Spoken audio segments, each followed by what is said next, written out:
Qui êtes-vous, Marine Le Pen? Déjà, on a voulu trouver un témoignage. On est allé voir quelqu'un qui ne vous connaît pas particulièrement, mais qui se souvient de vous, parce que, comme vous, il a été plaidé à la 23e chambre du tribunal correctionnel de Paris. C'est ce qu'on appelle les flagrants délits. Il a été jeune avocat en même temps que vous. Maître Garbarigui. L'image que j'en ai conservée, c'est de quelqu'un qui était un vrai avocat, c'est-à-dire un vrai avocat en devenir. Beaucoup de présence, beaucoup d'allure à l'audience, et elle a défendu toutes les prévenus qui passent devant la 23e chambre, c'est-à-dire vraisemblablement du petit dealer, en passant par l'étranger en situation irrégulière, c'est-à-dire tous les petits délits dont a à connaître la 23e chambre. Le trait caractéristique, encore une fois, c'est une véritable présence et une vraie allure à l'audience, ce qui n'est pas donné à tout le monde. D'exister déjà lorsqu'on est jeune avocat dans une audience correctionnelle, où c'est de l'abattage. Voilà, donc de la présence déjà, depuis on a pu remarquer que vous n'en manquez pas. Simplement, moi ce qui m'a frappé, c'est qu'effectivement à l'époque, vous avez donc plaidé à plusieurs reprises pour des étrangers qui se trouvaient en situation irrégulière. Et dans le discours traditionnel du Front National, il dit qu'il ne faut pas confondre d'un côté l'immigration, qui est un problème économique, en gros, hein, je schématise ce que vous dites, et puis de l'autre côté la situation personnel des immigrés. Or, les étrangers en situation irrégulière que vous avez défendus devant cette chambre correctionnelle, si on suit le programme du Front National, ils sont expédiés dehors. Donc comment peut-on faire le distinguo entre l'immigration et ces personnes qui sont des êtres humains? Mais ça me paraît extrêmement clair. Moi, je ne trouve pas du tout ça contradictoire. En l'occurrence, je me bats pour changer la loi. Je pense que l'immigration est effectivement un problème très lourd que subit notre pays. Est-ce que pour ça, je dois considérer qu'il faille s'en prendre aux immigrés à titre individuel? Ils ont des droits et c'est tout à fait normal. C'est un peu comme un médecin. Vous pouvez être très bien un médecin qui est contre l'immigration et c'est pas pour ça que vous allez refuser de soigner un immigré. Il n'y avait pas une schizophrénie chez vous à ce moment-là? Parce que quand même, d'un côté, réclamer leur départ, et de l'autre côté, réclamer le maintien. Mais monsieur, nous sommes un État de droit, avec des lois. Si je plaide et si je me bats pour changer la loi, ça n'est pas pour ça que je vais violer la loi. Et en particulier que je vais priver des étrangers en situation irrégulière du droit qu'ils ont à avoir un avocat. Je crois que, au contraire, ceci démontre que nous sommes tout à fait capables d'exprimer un discours qui est un discours contre l'immigration et que demain nous réglerons le problème de l'immigration, mais de manière humaine, sans nous en prendre personnellement aux immigrés, dont je dis qu'ils n'y sont pour rien, eux. Ceux qui sont responsables, ce sont nos dirigeants politiques. Ce ne sont pas les immigrés qui tentent leur chance en usant, pour certains, des droits qui leur sont accordés et dont je persiste à dire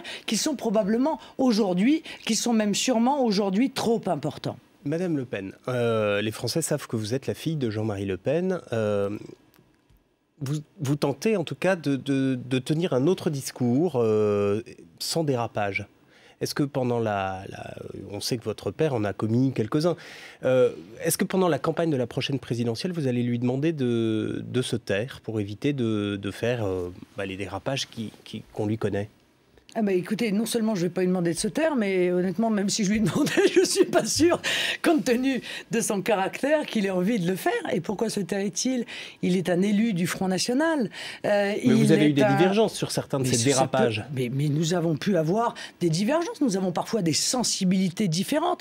Mais ce serait quand même extraordinaire que je demande à Jean-Marie Le Pen, qui a fondé le Front National et qui l'a dirigé durant 40 ans, de bien vouloir se taire. D'abord, je pense qu'il a encore un certain nombre de choses à dire.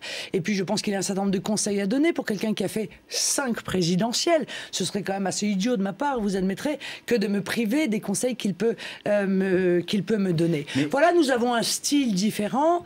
Nous avons eu l'occasion d'en discuter ensemble. J'ai eu 2870 fois l'occasion de m'en expliquer sur des plateaux de télévision. Ça devient même un petit peu... ça fait pas preuve d'une grande originalité comme question, excusez-moi. Hein. Et, quand même, pour revenir à quelque chose... Ça fait juste 10 ans que ça dure. Pour revenir à quelque chose de récent, on a rencontré quelqu'un dans la rue qui justement fait allusion. Il voudrait savoir si vous désavouez ou pas. Oh, c'est pas possible.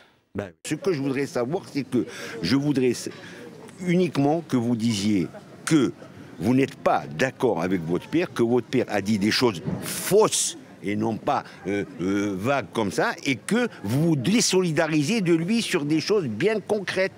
Et vous savez bien de quoi je parle. des détails de l'histoire. Voilà. Je me suis exprimé, Monsieur Mazerolle, plus de 100 fois Mais probablement ça n'a pas été sur ce entendu sujet. puisqu'on vous repose la question. Non, c'est vous êtes allé chercher cette question. Et je vais vous dire honnêtement, je vais vous dire clairement, honnêtement, je me lasse et les Français se lassent. Les Français savent très bien, ils l'ont lu, ils l'ont entendu des dizaines de fois, que je suis en désaccord sur un certain nombre de sujets avec mon père. Je l'ai dit, je l'ai même fait savoir, je l'ai même fait savoir. Il ne m'en tient pas rigueur. D'ailleurs, parce que, encore une fois, chacun son histoire, sa sensibilité.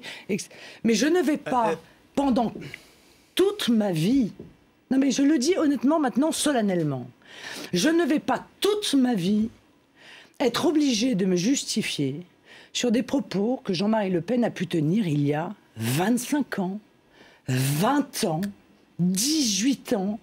Ou alors, M. Mazerolle, il faut que vous vous engagiez à faire la même chose avec ceux des autres familles politiques, que vous demandiez aux socialistes de s'exprimer sur les propos de M. Mitterrand, sur ce qu'il a pu faire ou dire dans sa vie. Mais jamais. on leur demande, mais si, on leur demande. Vous ne l'avez jamais fait. Vous condamnez les que propos... vous demandiez à M. Paillet, par exemple, ce qu'il pense de la déclaration de M. Chirac sur le bruit et les odeurs des immigrés.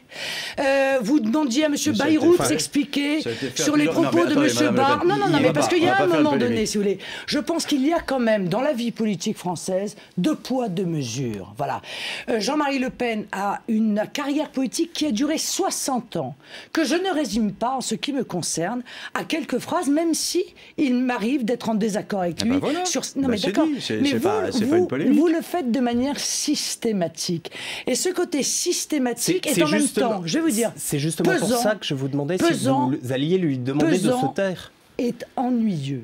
Pesant et ennuyeux. C'est justement pour ça que je vous demandais si vous alliez lui demander de se taire, mais bon...